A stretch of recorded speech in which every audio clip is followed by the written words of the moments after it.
अमरनाथ गुफा के पास बादल फटा है जिसकी वजह से बड़ा हादसा हुआ है। 16 लोगों की मृत्यु हो चुकी है, 5 लोगों को बचाया गया है, लेकिन अभी भी 40 के आसपास ऐसे श्रद्धालु हैं जो मिसिंग है, जिनका पता नहीं लग पा रहा है। एनडीआरएफ की टीम बाकी पैरामिलिट्री फोर्सेस के साथ वहां रेस्क्यू का काम कर रही है, राहत और बचाव का काम कर रही है। डीजी साहब हमारे साथ बात करने के तलजी खुद हैं। सर, फिलहाल की स्थिति क्या है? क्योंकि जो परिवार वालों के लोग श्रद्धालु अभी मिसिंग हैं, उनके दिल की धड़कनें बढ़ती जा रही है, क्योंकि रात थी, पानी बहुत ज़्यादा था, रेस्क्यू का काम काफ़ी हद तक नहीं हो पाया था। अब सुबह के हालात किस हद तक जुदा है वहाँ की भौगोलिक कंडीशन को देखते हुए? रात भर काम चला है राहुल। 4:30 तक हमारे लोग काम कर रहे थे, फिर बारिश बढ़ गई थी, फिर 6 बजे से उन्होंने दोबारा शुरू किया। तो रात भर एनडीआरएफ की टीम और बाकी जो भी फोर्सेस वहाँ उपलब्ध हैं उन सब ने रात भर काम किया है। अब की स्थिति ऐसी है कि पहले से हमारी जो एक हाज़िरी है, हमारी जो कैपेबिलिटी है वो इम्प्रूव हो गई है। हमारे एक्स्ट्रा लोग उसमें जुड़ गए हैं। रात भर चल के आसपास की टीमों के कुछ एक्स्ट्रा सामान वहाँ पहुँचा दिया गया है, जो हमारे स्निफर डॉग अभी पहुँच रहे हैं। कुछ और इम्प्लीमेंट्स जो ज़रूरी होते हैं इस तरह के बड़ी रॉक्स को हटाने के लिए या मूव करने के लिए, वो उपलब्ध किए जा रहे हैं। तो पहले से हमारे ऑपरेशंस और अच्छे हो जाएंगे। लाइट भी है, रात में काम करने में और दिक्कतें महसूस कर रहे थे हम लोग, लेकिन काम चालू रहा था।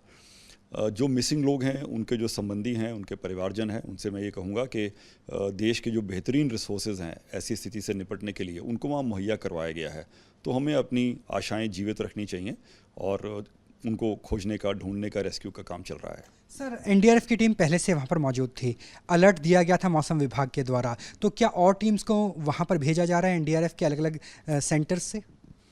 और टीम्स वहाँ पे कुछ तो उपलब्ध थी पास में ही। होली के पे हमारी टीम शुरू से थी। बरारी मार्ग का जो रूट है बालताल वाला वहाँ थी, और एक पंचतरनी जो चंदनवाड़ी वाला रूट है वहाँ थी। तो उन दोनों को इमीडिएटली मूव कर दिया गया था।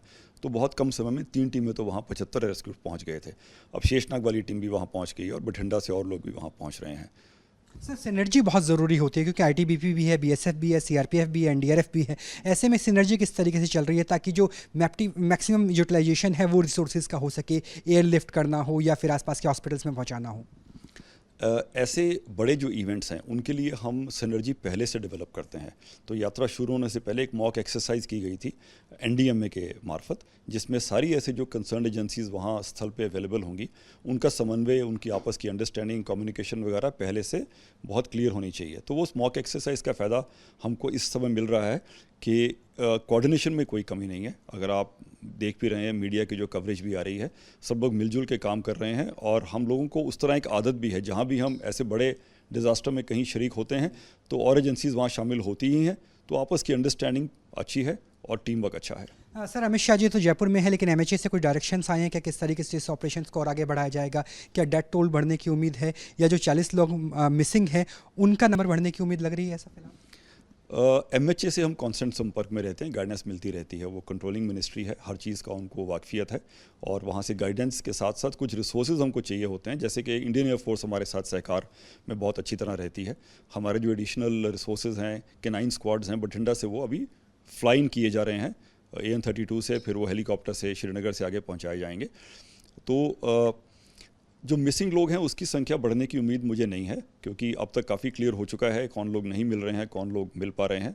तो उसकी संख्या तो नहीं बढ़ेगी। डेथ टोल के बारे में मैं कुछ नहीं कहना चाहूँगा, क्योंकि कोशिश हमारी यही है कि एक एक जान हमारे लिए बेशकीमती है। हम पूरी कोशिश करेंगे कि हर किसी को हम जीवित निकाल पाएँ। न्यूज़ नेशन को वक्त देने के लिए बहुत बहुत शुक्रिया। चलिए, आपदा के समय में कोशिश है सिनर्जी स्थापित करने की, और एनडीआरएफ से लेकर तमाम पैरामिलिट्री फोर्सेस मिलजुल कर काम कर रही है। कोशिश इस बात की है कि अमरनाथ यात्रा के जो श्रद्धालु हैं उनमें जितना संभव हो उतने लोगों की जान बचाई जा सके। दिन का समय है, पानी भी अब धीरे धीरे उतर रहा है। ऐसे में उम्मीद की जा रही है कि आज रेस्क्यू ऑपरेशन और तेज़ी से चलेगा, और मिसिंग नंबर्स में जो लोग अभी भी मिसिंग हैं उन्हें बचाने में पैरामिलिट्री फोर्सेज, भारतीय सेना कामयाब हो सकेगी। वीडियो जर्नलिस्ट जयराम के साथ राहुल डबास, न्यूज़ नेशन, दिल्ली।